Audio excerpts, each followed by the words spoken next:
जन्माष्टमी भगवान श्री कृष्ण के जन्मदिन का पावन पर्व है, जो कि इस बार 30 अगस्त 2021 सोमवार के दिन जन्माष्टमी का त्योहार है। ऐसे में दोस्तों, जन्माष्टमी के दिन आपको भगवान श्री कृष्ण की पूजा करनी चाहिए। पूजा का सही समय, शुभ मुहूर्त क्या है और किस विधि विधान से आपको पूजा करनी चाहिए ताकि उसका सही और भरपूर फल आपको मिले, भगवान श्री कृष्ण की कृपा प्रसाद आपकी जिंदगी पर पूरा बना रहे, इसके लिए कुछ जरूरी बातें जो आपको जरूर ध्यान में रखनी चाहिए। आइए जानते हैं कि जन्माष्टमी के पर्व को लेकर कुछ खास बेहद महत्वपूर्ण जानकारी हिंदू धार्मिक मान्यताओं के अनुसार और एस्ट्रोलॉजी साइंस यानी कि ज्योतिष विज्ञान के मुताबिक जन्माष्टमी से जुड़े कुछ खास बातें आपको जरूर जाननी चाहिए। वहीं इस बार जन्माष्टमी पर द्वापर युग जैसा खास संयोग बन रहा है और इसीलिए इस दिन भूल कर भी ये 10 गलतियां ना करें। कुछ गलतियां ऐसी हैं जो जन्माष्टमी के दिन आपको बिल्कुल भी नहीं करनी है, वरना आपको फिर जिंदगी भर पछताना पड़ सकता है। फिर मुझे मत कहिएगा कि यार डीएलएस भाई बताया नहीं था। आपको बता दूं, जन्माष्टमी पर पूजा करने दौरान आपको पूजा में कुछ चीजें ऐसी हैं जो जरूर शामिल करनी चाहिए, जिससे कि भगवान श्री कृष्ण प्रसन्न होंगे और आपको भरपूर आशीर्वाद मिलेगा। तो देर किस बात की, आइए जानते हैं जन्माष्टमी से जुड़ी कुछ खास रोचक बातें। दोस्तों, हिंदू धर्म के लोगों के लिए जन्माष्टमी का पर्व बेहद ही खास होता है। हिंदू पंचांग के अनुसार जन्माष्टमी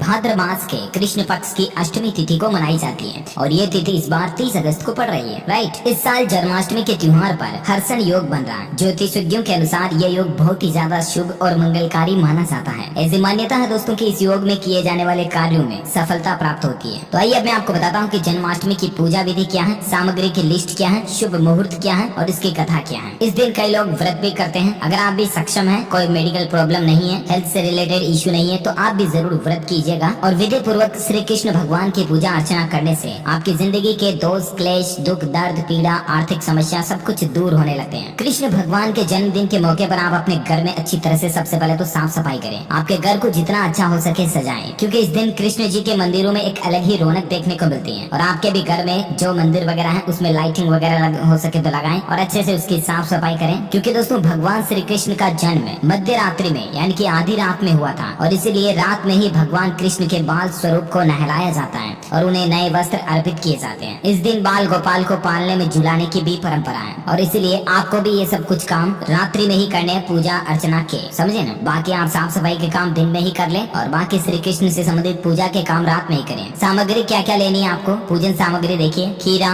शहद, पीले या लाल रंग का साफ कपड़ा, दूध, दही, एक साफ चौकी। दूध, दही और माखन अगर मिल जाए तो मजा आ जाएगा, क्योंकि भगवान श्री कृष्ण को तो क्या पसंद है आपको पता ही है। तो ये चीजें तो आप पूजा सामग्री में जरूर शामिल करें, दूध, दही और माखन। माखन चोर तो उनका नाम ही है, आपको ही पता होगा। इसके अलावा गंगा जल, पंचामृत, चंदन, धूप, दीपक, अगरबत्ती, अक्षत यानी कि चावल, मक्खन, मिश्री, तुलसी का पत्ता और कोई भोग सामग्री जिसमें आप पराठा ले सकते हैं, मिठाई ले सकते हैं, ऐसा है। पूजा विधि क्या है, तो इस दिन सुबह जल्दी उठकर आप अपने घर के मंदिर को अच्छे से साफ कर लें। फिर एक साफ चौकी पर पीले रंग का वस्त्र बिछाएं और चौकी पर बाल गोपाल की प्रतिमा को स्थापित करें। इस दिन आपको भगवान श्री कृष्ण की पूजा अर्चना, उनकी सजावट, उनको नहलाना धुलाना बिल्कुल ऐसे करना जैसे आप अपने बेटे की सेवा कर रहे हो। मतलब आप खुद का, अगर आपका एक छोटा नन्हा मुन्ना बेटा है तो उसको कितना अच्छा रखते हो आप। रोजाना नहलाना, काला टीका लगाना उसको, उसके माथे पर चुम्मी देना, तो ये सब कुछ चीजें आप बिल्कुल कृष्ण भगवान को मतलब इसी तरह से सजाएं, इसी तरह से तैयार करें जैसे आप अपने बेटे को सजा रहे हो, सच्चे मन से, सच्चे दिल से। छोटा सा झूला है तो उनको झूला झुलाएं, बड़ा है तो उसमें भी बिठा दे, कोई दिक्कत नहीं। लड्डू और खीर का भोग भी उनको जरूर लगवाएं और ठीक रात के 12 बजे करीब भगवान कृष्ण की विधि विधान पूजा करें आप, जिसमें उन्हें सबसे पहले घी, मिश्री, माखन, खीर आदि चीजों का भोग लगाएं। फिर कृष्ण जी के जन्म की कथा सुने, उनकी आरती उतारें और अंत में सबको प्रसाद बांटें। श्री कृष्ण के कुछ मंत्र भी हैं मनोवांछित फल प्राप्ति के लिए। एक मंत्र मैं आपको दिखाना चाहूंगा। ओम नमो भगवते नंद पुत्राय आनंद वपुसे गोपी जन वल्लभाय स्वाहा।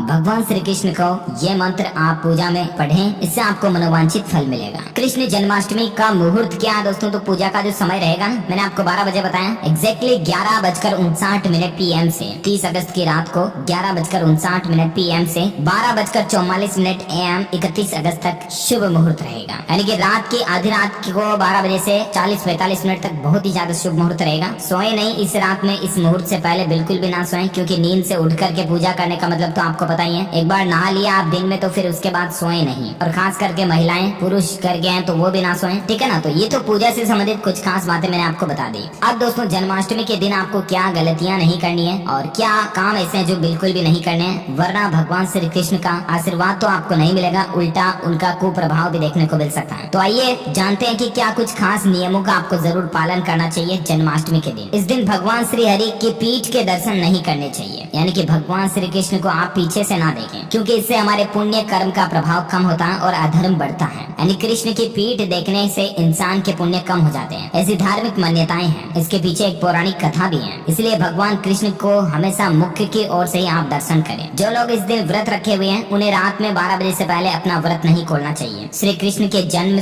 समय के बाद ही आप व्रत खोलें, क्योंकि जब कृष्ण भगवान का जन्म हुआ था तो पूरी द्वारिका मतलब रात में फिर जन्म के बाद खुशियां मनाई थी और खाना खाई थी। तो ऐसे आपको भी करना। निर्धारित समय से पहले व्रत खोलने से आपकी उपासना अधूरी रह जाती है और इंसान को उसका पूरा फल भी नहीं मिल पाता है। जन्माष्टमी के दिन ध्यान रखें दोस्तों, भूल कर भी तुलसी के पत्ते नहीं तोड़े, क्योंकि भगवान विष्णु को श्री कृष्ण का अवतार माना जाता है और मान्यता के अनुसार तुलसी भगवान विष्णु को अत्यंत प्रिय है, इसलिए इस दिन तुलसी के पत्ते तोड़ना शुभ नहीं माना जाता है। जो लोग जन्माष्टमी का व्रत नहीं रखते हैं उन्हें इस दिन चावल नहीं खाना चाहिए। एकादशी और जन्माष्टमी के दिन चावल और जौ से बनी चीजें खाने से आपको परहेज करना चाहिए। भगवान कृष्ण के जन्म दिवस पर लहसुन, प्याज या कोई भी अन्य तामसिक भोजन भी आपको नहीं करना चाहिए। इस दिन घर में भूल कर भी मांस, मदिरा या शराब बिल्कुल भी ना लाएं, क्योंकि भगवान श्री कृष्ण को ये चीजें बिल्कुल भी पसंद नहीं है। जितना हो सके आप सात्विक भोजन करें, आध्यात्मिक दुनिया में मन लगाए रखें। इस दिन भूल कर भी गाय पर अत्याचार ना करें। वैसे भी कभी गाय पर अत्याचार नहीं करना चाहिए, किसी भी पशु जानवर पर अत्याचार जिंदगी में कभी नहीं करना चाहिए, क्योंकि चाहे जन्माष्टमी हो या ना हो भगवान सब कुछ देख रहा है। वो जो ऊपर वाले का सीसीटीवी लगा हुआ है वहाँ पर सब कुछ चीजें रिकॉर्ड है। आपने आज अगर किसी के साथ पीड़ा की, किसी को पीटा मारा, किसी जानवर को जो कि बोल भी नहीं सकता, अनबोले जानवर को अगर आप मारते हो ना, तो भगवान आपको उसका